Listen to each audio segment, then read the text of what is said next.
Talvez a personagem mais misteriosa da literatura americana seja uma grande baleia branca. Ela representa o que um dia foi belo, aterrorizante e incompreensível no universo. A história de um capitão obcecado em sua busca para matar a grande baleia branca tornou-se parte do subconsciente norte-americano. Contada e recontada, marcou sua presença em livros cômicos e filmes de Hollywood.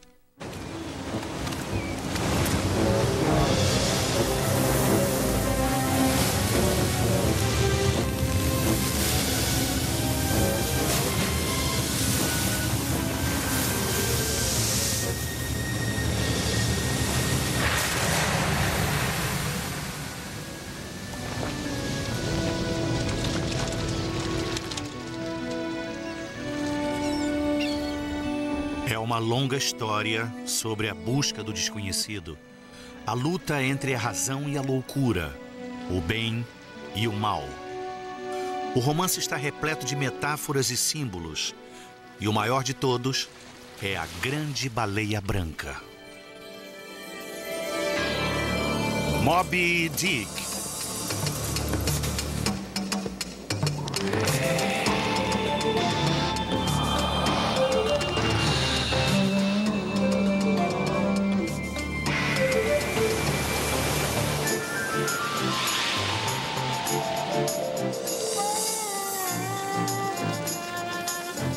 Grandes livros.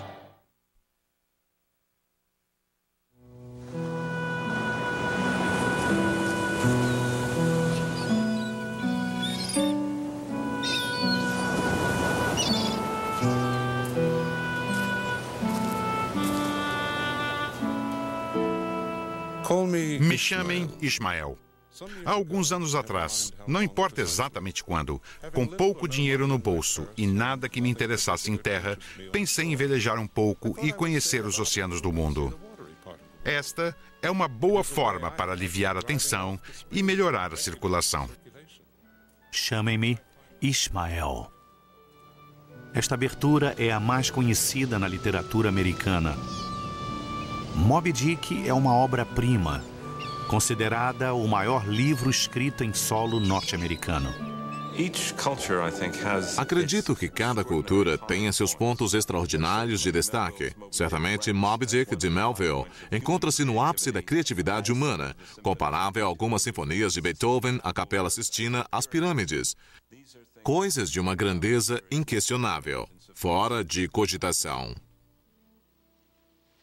We can't say Moby Dick represents good or evil. That's too small. He represents the cosmos, the complete thing of creation. Whatever name you want to put on, if you want to say the creator, if you want to say God, if you want to say the cosmos, the universe, he represents that. And that totality is incomprehensible. And that's why he will remain a fascinating symbol and metaphor to the end of time. Ismael, o narrador de Moby Dick, diz que para criar um livro forte, deve-se escolher um tema forte. Em 1850, quando Herman Melville começou a escrever seu romance, decidiu abordar tudo: raça, democracia, sexualidade e a existência de Deus. É um livro estranho e, ao mesmo tempo, constrangedor, porque sua estranheza o atinge exatamente onde dói. São coisas sobre as quais você não quer falar, mas que precisa confrontar. É um livro sobre a identidade do homem, questionando quem, o que, onde e por quê. É um romance complexo, que pode ser lido em vários níveis. O enredo é simples. Ahab, o capitão do navio baleeiro Pequod, perdeu sua perna numa viagem anterior durante a luta contra a grande baleia branca Moby Dick. Agora, Ahab quer vingar-se e matar Moby Dick.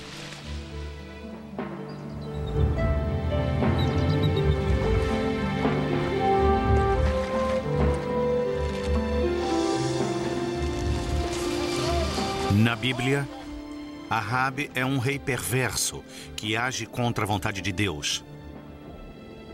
No livro de Melville, o Capitão Ahab vai de encontro à grande baleia branca, que pode simbolizar Deus, ou o diabo, ou simplesmente tudo que impede a vontade humana.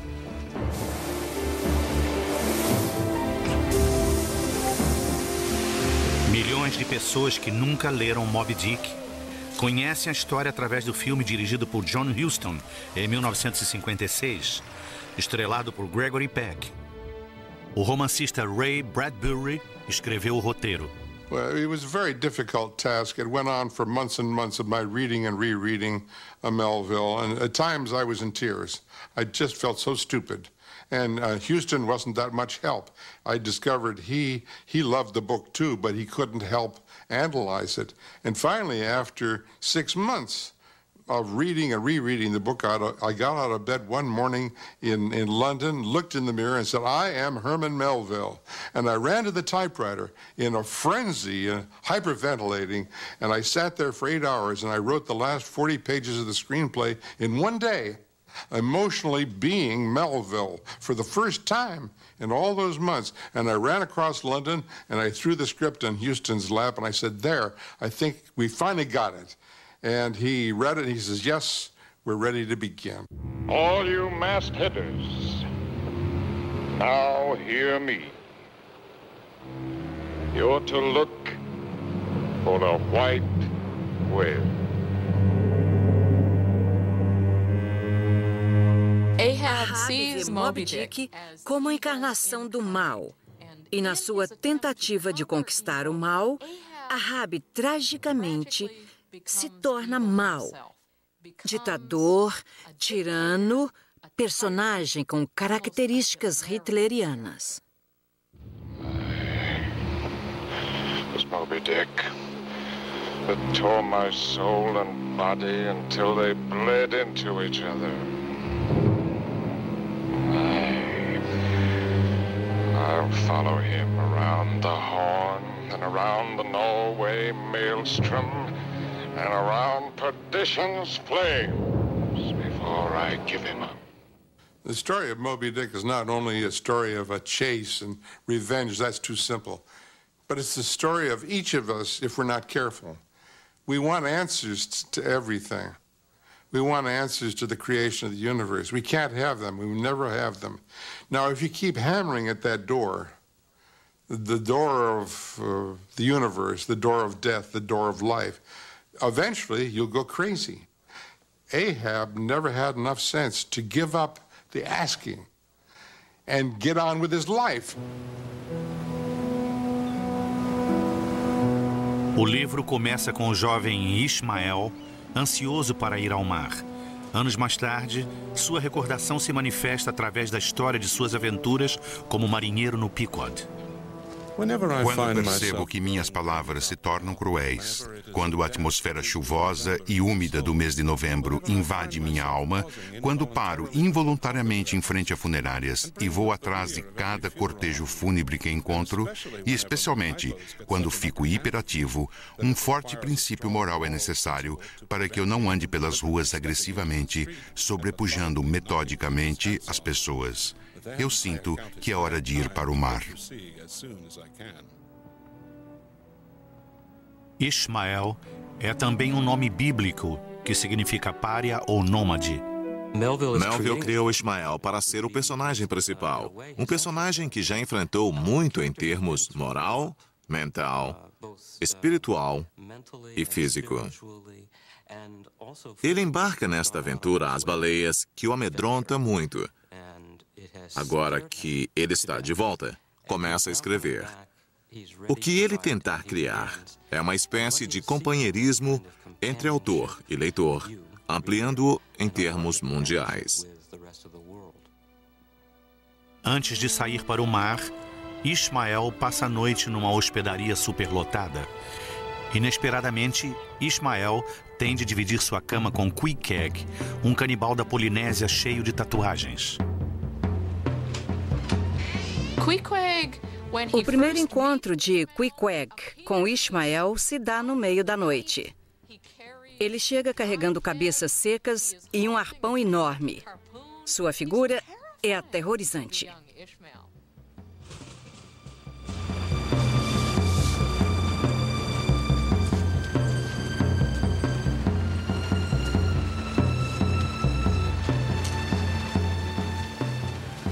Pensei comigo mesmo.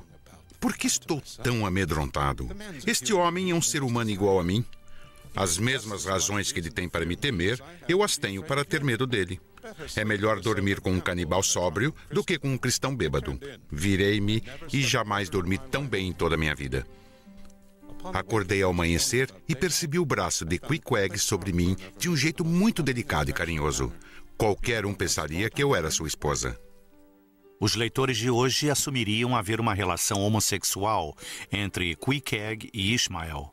A cada nova geração, o tema de Moby Dick é interpretado de forma diferente. Queequeg torna-se o melhor amigo de Ishmael. Se há ou não um relacionamento homossexual, isto não ficou claro.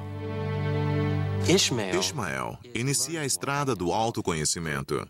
Ele quebra o significado tradicional do que é ser rigorosamente masculino e rigorosamente feminino.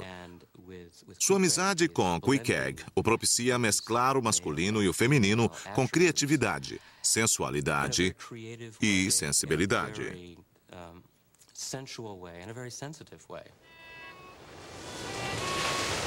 Ishmael e Queequeg são contratados como tripulantes do navio baleeiro Pequod.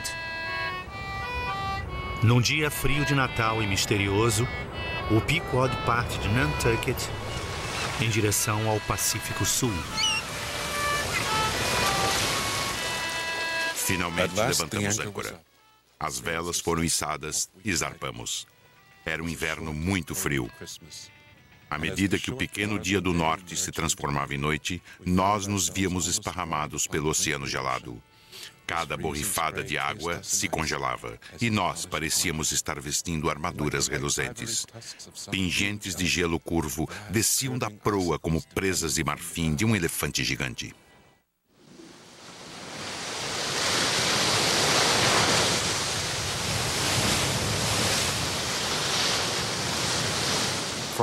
Desde o início, os leitores de Melville se apaixonaram não somente pela emoção das histórias, mas também pela linguagem.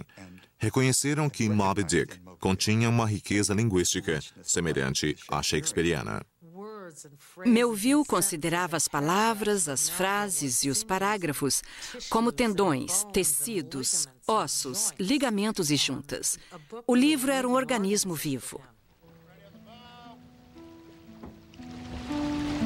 Adoro velejar por mares proibidos e ancorar em litorais selvagens. Por estas razões, a viagem à caça de baleias foi muito bem-vinda. Os grandes portais de um mundo encantado se abriam. Em meio aos conceitos selvagens que me faziam vacilar perante meu objetivo, procissões intermináveis de baleias flutuavam no íntimo de minha alma. Na região mais profunda, habitava um grande fantasma encapuzado, como um monte de neve pairando no ar. It's metaphors, the gift of metaphors, speaking in tongues, the influence of Shakespeare, the influence of the Old Testament. These are the midwives of Moby Dick. And when you have that many metaphors lined up, hundreds of them, and dozens of major ones, that is the thing that drives the novel. A baleia branca tem vários significados de acordo com cada personagem do romance. Para o capitão Ahab, ela representa o mal do universo. Para Starbuck, é apenas um animal a ser morto pelo óleo. Para Ishmael, ela é a natureza e toda sua maravilha, bela e aterrorizante. Nas palavras de Ishmael, o intocável fantasma da vida. Se vista como o incontrolável fantasma da vida, Moby Dick talvez represente o mal. Por outro lado, está ligada à beleza, a possibilidades, a recursos infinitos e toda espécie de associações mentais criadas quando contemplamos o céu ou quando fitamos o mar. Quando olhamos para a natureza e pensamos sobre todas as possibilidades que nos estão abertas como seres humanos. Farewell and adieu to you, Spanish ladies. Farewell and adieu, you ladies of Spain. Our captains commanded to sail for New England. We hope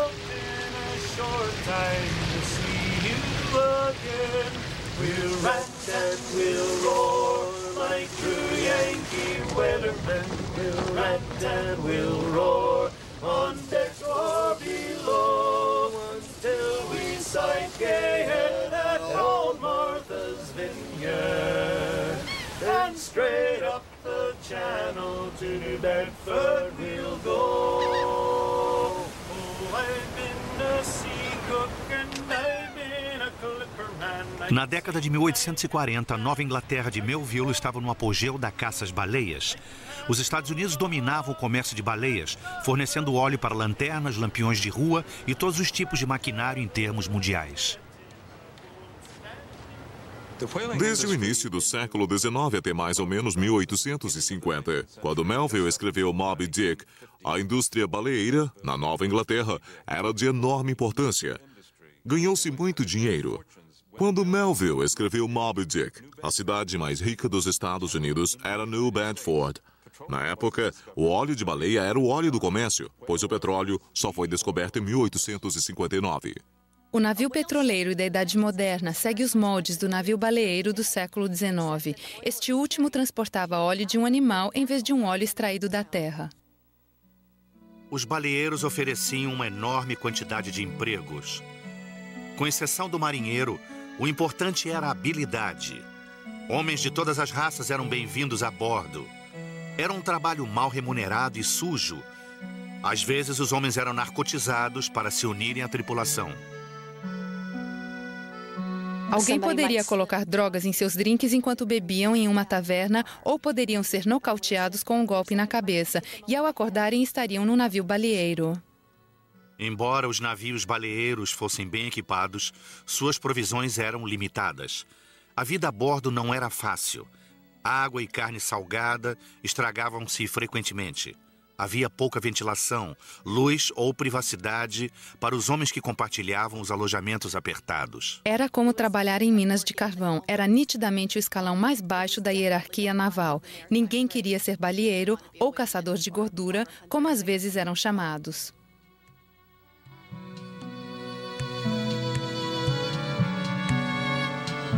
No meio da colheita a cachalotes, o Pequod encontra outro navio baleeiro que havia ouvido falar de Moby Dick.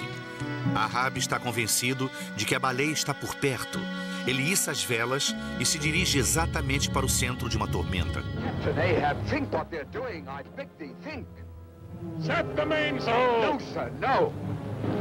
Mr. Starbuck, are you opposing me? If so, I'll have you know that there's one God that is Lord over the earth and one captain over the Pequod.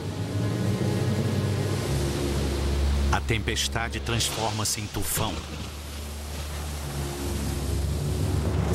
Ahab recusa-se a diminuir a velocidade. Os homens entram em pânico. A determinação implacável de Ahab força os homens a voltarem a seus postos. Sua liderança os guia com segurança através da tempestade.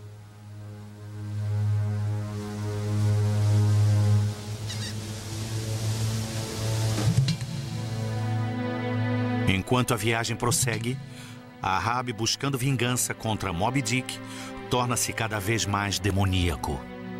Entre os tripulantes, apenas o primeiro imediato, Starbuck, tem coragem para desafiar Ahab. To be enraged with a dumb brute that acted out of blind instinct is blasphemous. Speak not to me of blasphemy, man. I'd strike the sun if it insulted me. O homem bom se coloca contra o ditador. Acredito que é através da personagem de Starbuck que Melville desafia a maioria de seus leitores. Ele desafia-nos a pensar em como lidar com ideologias tirânicas. Ele nos desafia a lidar com tiranos políticos e sugere a razão pela qual falhamos ao nos rebelarmos contra os sistemas políticos que são maiores do que nós. We've gone through Mao Zedong, who killed a lot of his own people. We came through Stalin, who killed his own people. We came through Hitler, who killed as many Jews as he possibly could. There's been evil all around us, and in the middle of this are trying to make do, trying to make some good in the world, to bring some sense of it, to bind our family together, to tend to our friends. So Moby Dick, I think, will be around forever because it poses the problem of evil and why it should exist and what we can try to do about it and fight it as best as we can.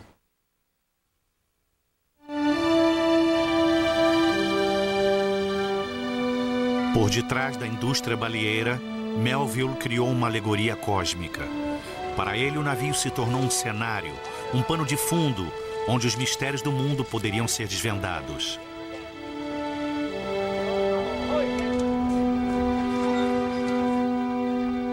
Foi aqui, descortinando o porto da cidade de Nova York, que Herman Melville nasceu em 1819. Eu acho que o amor pelo mar é algo que estava em seu ser. Acho que a água salgada corria em suas veias desde criança. Ele nasceu na ponta da ilha Manhattan, por onde centenas de navios iam e vinham, saindo do porto de Nova York. Deve ter sido deslumbrante. Ele teve uma infância idílica até os 11 anos, quando seu pai contraiu uma dívida enorme, morrendo subitamente um ano depois. A partir desta época, ele se sentiu marginalizado. A família não tinha posição, reputação, eram considerados os parentes pobres. Ele foi uma criança capaz de se distanciar dos acontecimentos e se posicionar como um observador, se vendo como sujeito e como objeto. Isso prepara as pessoas para ser escritoras e artistas. Quando Herman tinha 21 anos, fez o que muitos jovens faziam na sua época. Ele içou velas para o Pacífico Sul. No princípio do século XIX, o Pacífico Sul era um complemento do oeste norte-americano. Uma vasta extensão inexplorada de perigos ocultos, beleza e aventuras.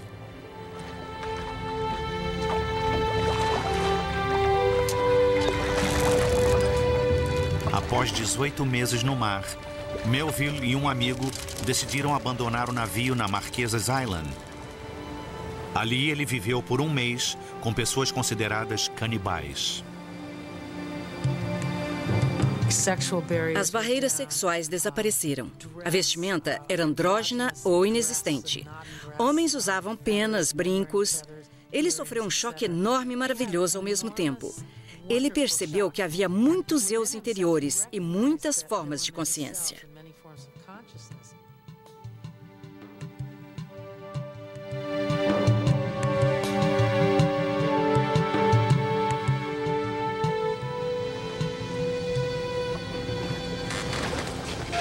Melville escreveu: "Um navio baleeiro foi para minha Universidade de Yale e minha Harvard. Foi durante esses anos que Melville se convenceu de que tolerância racial e o respeito por outros seres humanos eram ingredientes essenciais a uma sociedade civilizada."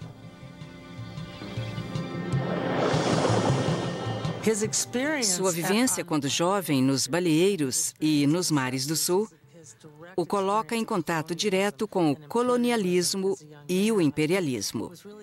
Esta experiência deve ter sido o elemento catalisador para uma percepção de ironias, promessas não cumpridas e o pesadelo do sonho americano. Após 4 anos no mar, Melville retornou do Pacífico Sul à cidade de Nova York e começou a escrever sobre suas aventuras com os nativos da ilha. Aos 25 anos, havia encontrado sua verdadeira vocação como escritor. Seus primeiros 2 livros, Typee e Omoo, foram sucessos instantâneos e transformaram-no em uma sensação literária do dia para a noite. Melville se tornou famoso como o homem que havia vivido entre canibais. Muitas pessoas adoram a sensualidade das descrições dos mares do sul. O jornal The Times, de Londres, disse: "Que felizardo! Herman é um felizardo." Obviamente, o crítico estava se deleitando com a ideia de que Herman tivera experiências sexuais despreconceituosas pelos mares do sul. Melville foi o primeiro símbolo sexual literário norte-americano.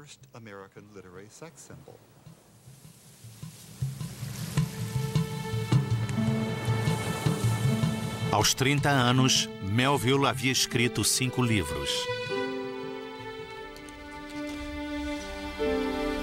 Agora estava pronto para começar a escrever Moby Dick, um livro que mudaria sua vida.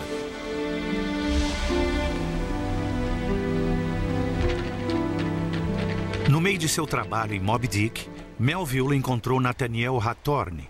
Hawthorne, um escritor consagrado, compreendeu a profundidade do que Melville tentava alcançar. A amizade influenciou Melville profundamente. O relacionamento entre Melville e Hawthorne é uma das grandes histórias da literatura americana. As cartas de Melville a Hawthorne são muito intensas. Parece que ele finalmente havia encontrado o artista, que poderia entendê-lo, capaz de opinar sobre sua arte. Este foi um momento intenso de alegria. Ele escreveu: se alguma vez, meu caro Hawthorne, nos tempos eternos que estão por vir, você e eu sentarmos-nos no paraíso sob a sombra de uma árvore, em um canto qualquer, nós dois sozinhos e se pudermos de alguma forma contrabandear... A tendência mais recente é considerar esta amizade um relacionamento homossexual e declarar Melville como tal. Eu não vou afirmar porque eu não tenho certeza. Penso que a terminologia que usamos para nos referir ao relacionamento entre pessoas, amigos do mesmo sexo, amizades apaixonadas do século XIX, é realmente um anacronismo. Herman admirava a genialidade de Nathaniel Hawthorne e nele descobriu uma alma bondosa que compreendia o que ele tentava escrever. Quando Melville terminou de escrever Moby Dick, ele dedicou-o a seu querido amigo Nathaniel Hawthorne.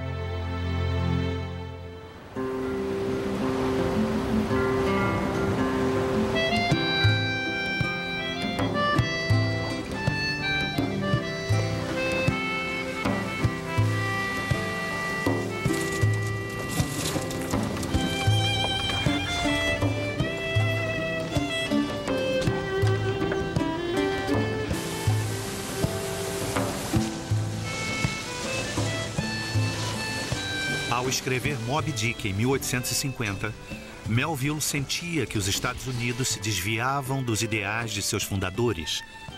Era uma época de mudanças sem precedentes.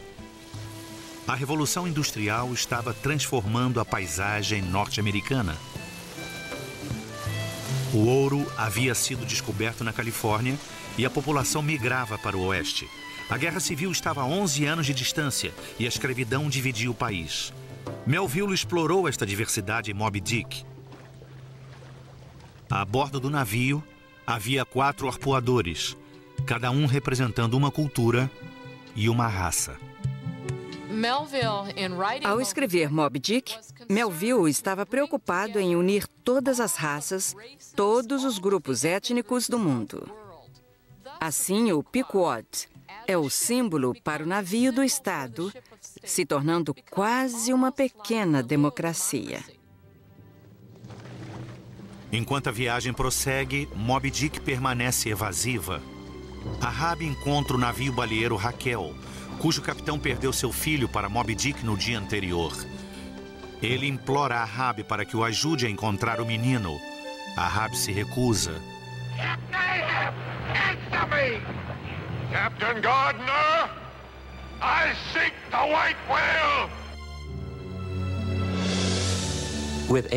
Ahab representa o padrão clássico da ira masculina. Eis um indivíduo que simplesmente queima em ira. Não tanto pela sua perna, que foi comida por esta enorme baleia branca, mas porque há um padrão do universo que é contra o homem, que é contra ele, que menospreza o homem, seu intelecto e seu espírito. Ele deseja fazer algo para adquirir algum domínio sobre tal padrão, quer contra-atacar, atacar a Deus e então o desafia de punho cerrado. The white whale tasks me. He heaps me. Yet he is but a mask. 'Tis the thing behind the mask I chiefly hate. The malignant thing that has plagued and frightened man since time began. The thing that mauls and mutilates our race, not killing us outright, but letting us live on with half a heart and half a lung. God, keep us whole. Agora Ahab começa a pensar, talvez não exista nada mais para além de Deus. No entanto, ele nega esta possibilidade, apagando-a de sua mente. Ele é uma pessoa que precisa acreditar em Deus para poder atacá-lo, contê-lo, controlá-lo, sobrepujá-lo e se tornar ele mesmo uma espécie de Deus. Ismael está realmente pensando que talvez Deus não exista. Seu problema agora é como prosseguir com a vida, como organizar, como reconstruir e o que fazer.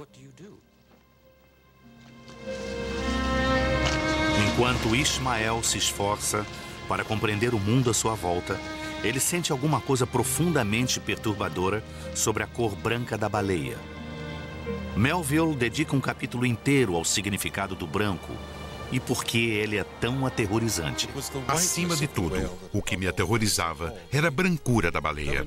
Vemos que na natureza o branco realça e refina a beleza. Mesmo assim, apesar de tantas associações com tudo que é doce, honroso e sublime, existe algo evasivo que se esconde no mais íntimo desta coloração, que causa mais pânico à alma do que o vermelho amedrontador do sangue. Ismael examina a base para seus próprios temores neste capítulo. No início, ele se indaga sobre a brancura da baleia. O que há na cor branca que tanto me atemoriza? O que há na brancura de Moby Dick que se tornou a razão por que me unia a Ahab em sua busca? Para ele, o branco não era somente a representação da morte ou da inocência ou da pureza. O branco também estava associado com o vazio, o nada altamente aterrorizante. Em essência, a cor branca talvez não seja tanto uma cor, mas sim a ausência visível da cor. Poderia ao mesmo tempo ser a solidificação de todas as cores? Seriam estes os símbolos contidos em uma paisagem de neve, um branco estúpido cheio de significado? Um ateísmo de um colorido pálido no qual nos esquivamos? Seria a baleia albina um símbolo de todas estas coisas? Pergunto-me por que ela faz parte desta caça. Moby Dick não simboliza apenas uma coisa, como Ahab queria. É um símbolo abrangente de quase tudo que existe no universo.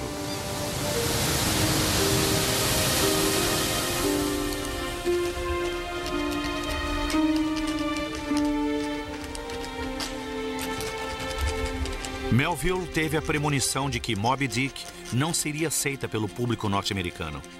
Em uma carta, Hawthorne escreveu: "Que se dane o dinheiro. O que mais me motiva a escrever não dará lucro. Todavia não posso escrever de outra forma. Assim, o produto é um erro final. Todos os meus livros estão mal feitos.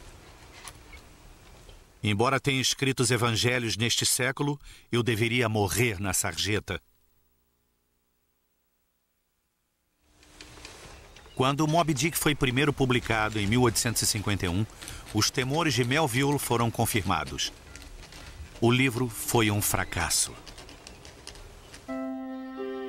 Moby Dick e Melville desapareceram do cenário literário americano por mais de 70 anos.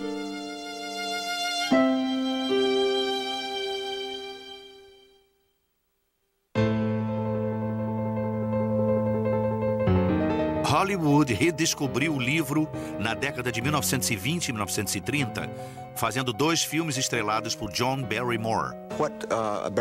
O que Barrymore conseguiu foi chamar a atenção das pessoas para o título do livro. É bem verdade que eles não retrataram as histórias com fidelidade. Em ambas, a baleia é morta e Ahab volta para reivindicar seu amor. O resultado foram edições de Moby Dick nas livrarias com John Barrymore na capa.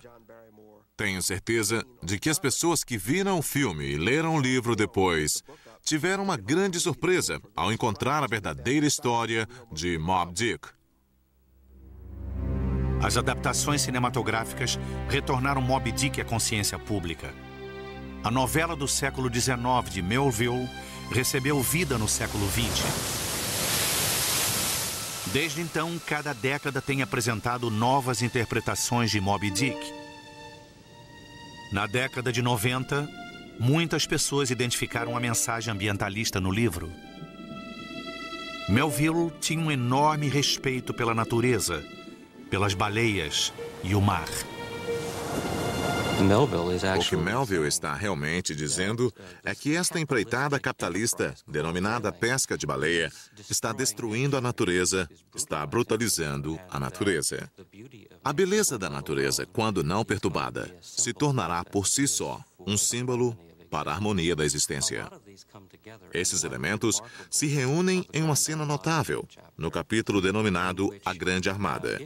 Aqui Ismael e seu amigo canibal, Quick-Egg, estão remando em direção a um cardume de baleias, que na realidade formam uma espécie de círculo. Tudo está calmo e tranquilo. Ismael olha para as profundezas da água e vê uma baleia-mãe dando luz a um filhote. E naquele instante, os outros caçadores de baleias chegam e tudo se transforma em uma incrível cena caótica, cheia de sangue e destruição.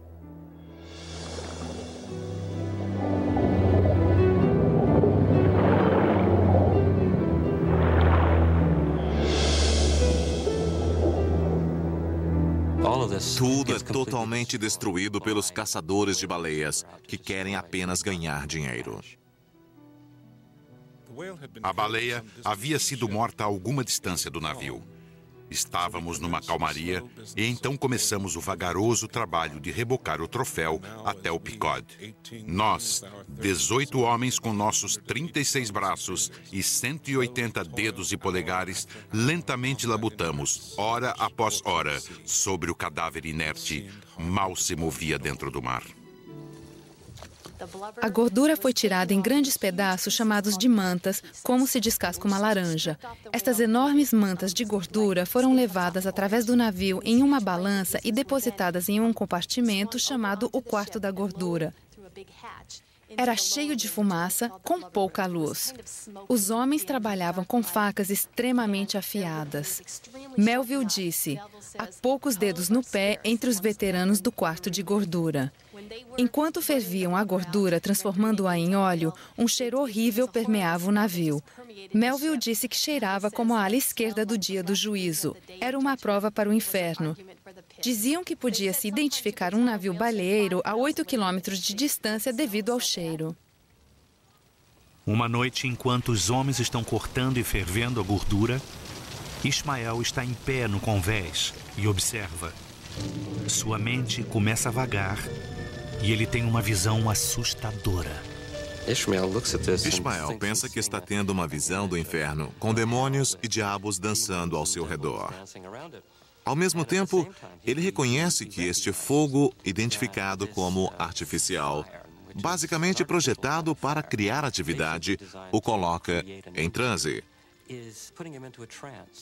Ele começa a ficar hipnotizado e percebe que é este fogo que impele a Rabi. O fogo da obsessão começa a invadi-lo. Ele o olha de frente até que acorda e se conscientiza que não pode mais acompanhar a Rabi.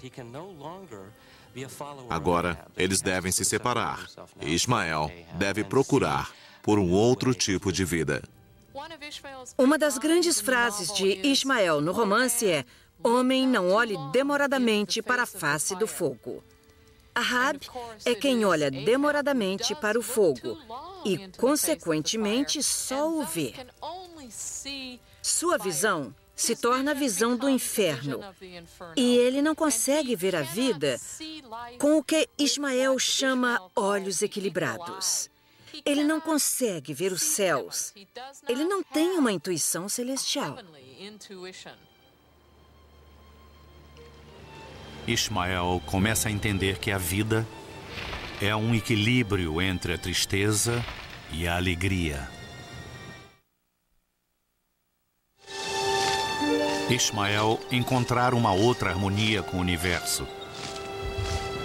Ahab continua obcecado com a baleia branca. What is it? What nameless, inscrutable, unearthly thing is it?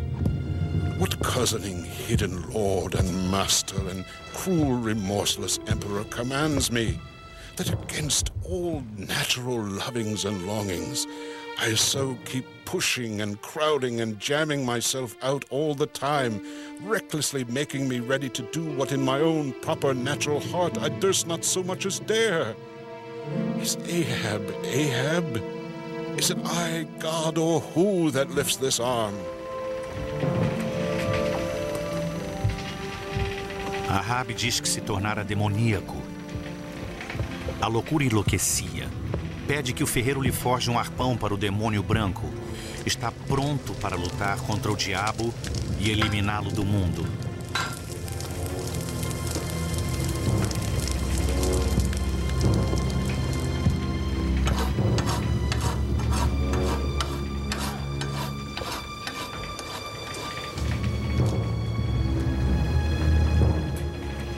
Ele batiza sua nova arma.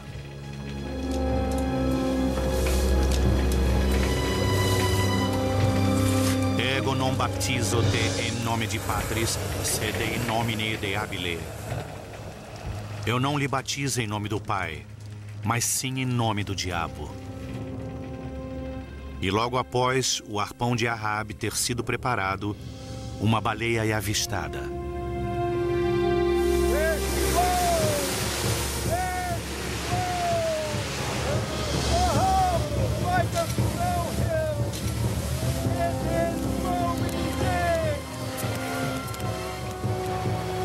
Por 2 dias, Ahab tenta alcançar sua vingança, mas Moby Dick não morrerá.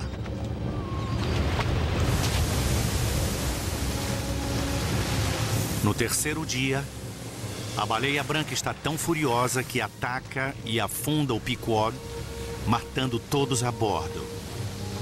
Ahab e Ismael observam desconsolados em seus pequenos barcos. Subitamente, Moby Dick volta-se e emerge próxima a Ahab.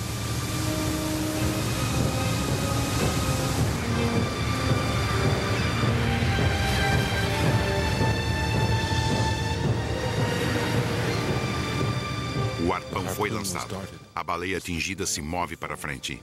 Com poderosa velocidade, a corda corre pelo sulco e se enrosca em Ahab, que tenta se livrar. Ele consegue, mas a última volta se enrosca em seu pescoço e silenciosamente, como um turco mudo que protege suas vítimas, ele foi arrancado do barco. A tripulação sabia que este era o seu fim.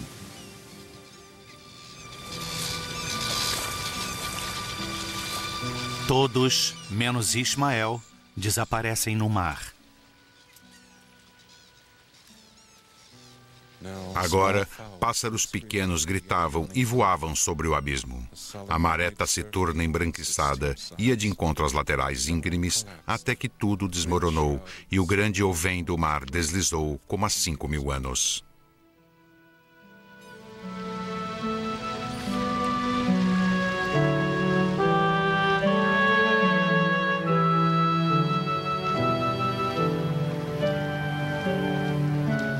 Anos após a publicação de Moby Dick, Herman Melville caíra na obscuridade. Seu livro não fora compreendido pelo público norte-americano. Estava desempregado, desesperadamente sem dinheiro e pai de 4 crianças. Melville empregou-se como inspetor da alfândega no porto de Nova York, com o salário de $4 por dia. Continuou um escritor prolífico até sua morte aos 72 anos, escrevendo 15 livros, incluindo Billy Budd.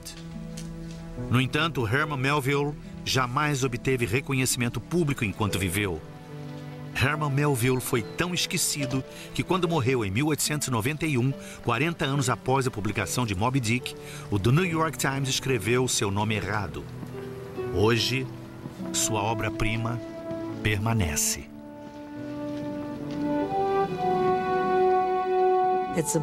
É um livro que diz que jamais esgotamos as experiências, nem tampouco o conhecimento.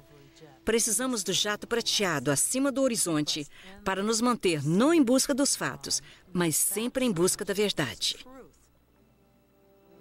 Ismael é o único sobrevivente do Pequod. Ele boia sozinho até que é salvo pelo navio baleeiro Raquel.